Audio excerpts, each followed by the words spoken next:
Bonjour à chacun. Aujourd'hui, nous sommes le 8e jour de ce temps de jeûne et prière. Donc, on est sur le 8e fruit, la douceur. Qui n'aime pas la douceur? On aime tous la douceur. Même le mot douceur, ça invite, ça donne envie. On pense à un pull tout doux, on pense à une plaid qu'on a envie de mettre sur nous, sur le canapé. Quand on regarde un film, on pense aux petits chatons, on pense aux petits poussins, on pense aux choses qui sont toutes douces. On peut même utiliser ce mot douceur en parlant d'une description d'un dessert pour rendre plus attirant, comme une douceur de 3 chocolats. C'est très... ça donne envie, ce mot douceur. Qui n'aime pas la douceur? On aime tous la douceur. On dit même qu'on a besoin de plus de douceur dans ce monde de brut. Donc c'est quelque chose qu'on constate. On aime la douceur. Par contre, trouver quelqu'un, une personne qui soit douce, par contre, ça c'est un peu plus compliqué parfois. On habite dans une société où l'ambiance est plutôt agressive. Il y a de l'impatience un peu partout, on est sous tension, l'irritation de partout, l'impatience. Et la douceur peut parfois être difficile à trouver. Le stress, la peur, les insécurités que nous pouvons vivre en tant qu'êtres humains, même les blessures qui sont là, ça crée en nous, ça provoque en nous cette agressivité, l'irritation, l'impatience, tout ça qu'on trouve un peu autour de nous. Et nous, en tant que chrétiens, on est aussi confrontés par ces choses. On n'est pas épargnés par ce stress, les blessures, les choses qu'on vit qui peuvent provoquer en nous l'agression ou l'irritabilité ou l'impatience, tout sauf la douceur. Donc, on est aussi confronté à ce défi de la douceur. Comment manifester du coup la douceur dans ce monde de brut?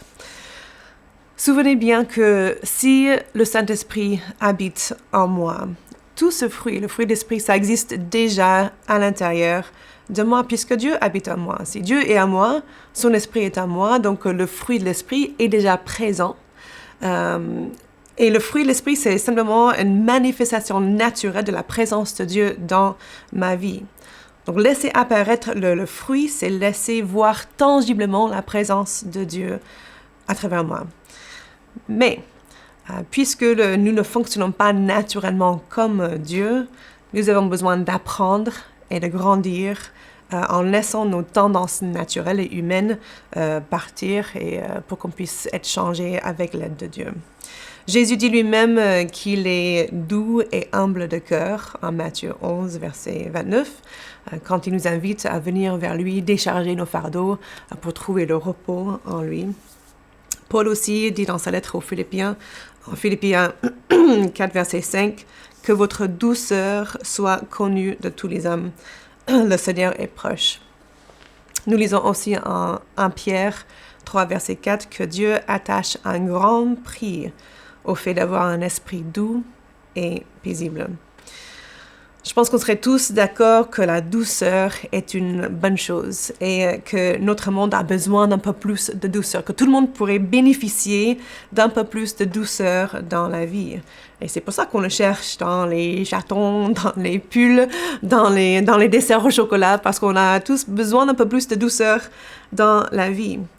Mais si on veut que notre douceur soit connue de tous les hommes, comme Paul encourage, c'est là où on a besoin de laisser travailler dans notre âme les fruits de l'esprit, cultiver dans notre âme pour que par la suite ce fruit soit apparent.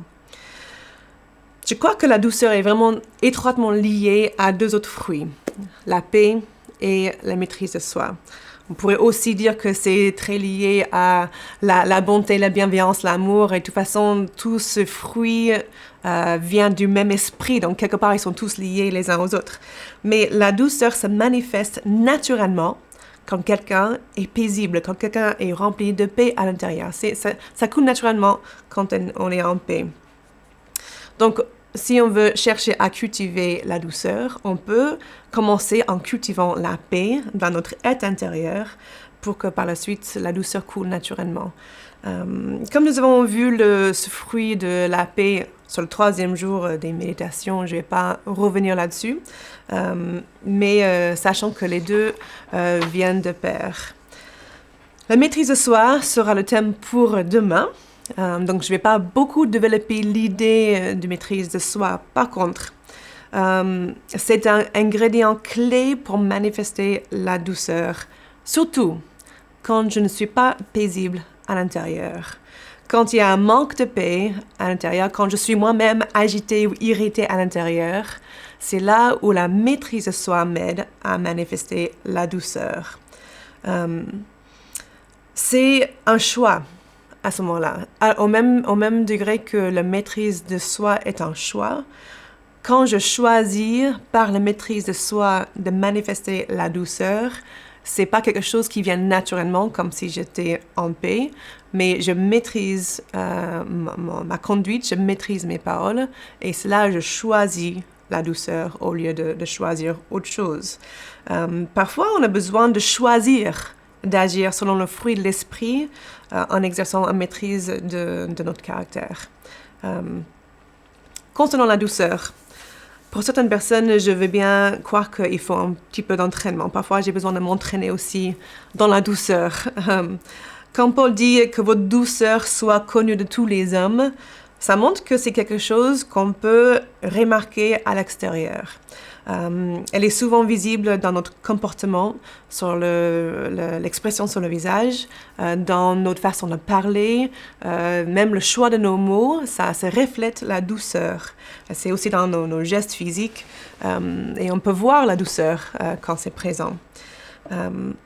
Si tu sais que tu as besoin de t'entraîner, d'apprendre la douceur, je vais donner juste 2 suggestions pratiques. Ces points vont vous aider à adoucir à l'intérieur pour que tu puisses agir dans la douceur.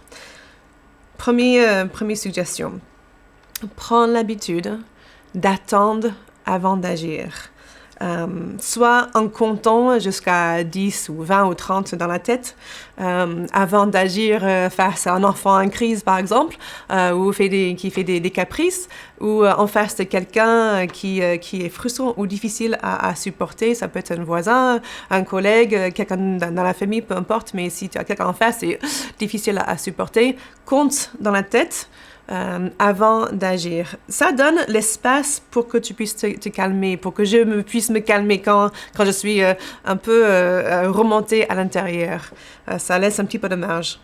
Une deuxième suggestion, avant de réagir brusquement ou dans la colère dans cette situation, je me pose cette question. OK, est-ce que c'est possible que le choix ou l'attitude ou le comportement de la personne en face, que je trouve très difficile à supporter, est-ce que c'est possible que ça vient peut-être d'une souffrance que je ne peux pas voir? Est-ce que c'est possible que ce comportement de cette personne vienne d'une souffrance que je ne peux pas voir? Cette question donne à l'autre le bénéfice du doute. Et aussi, ça crée en moi la compassion pour la personne.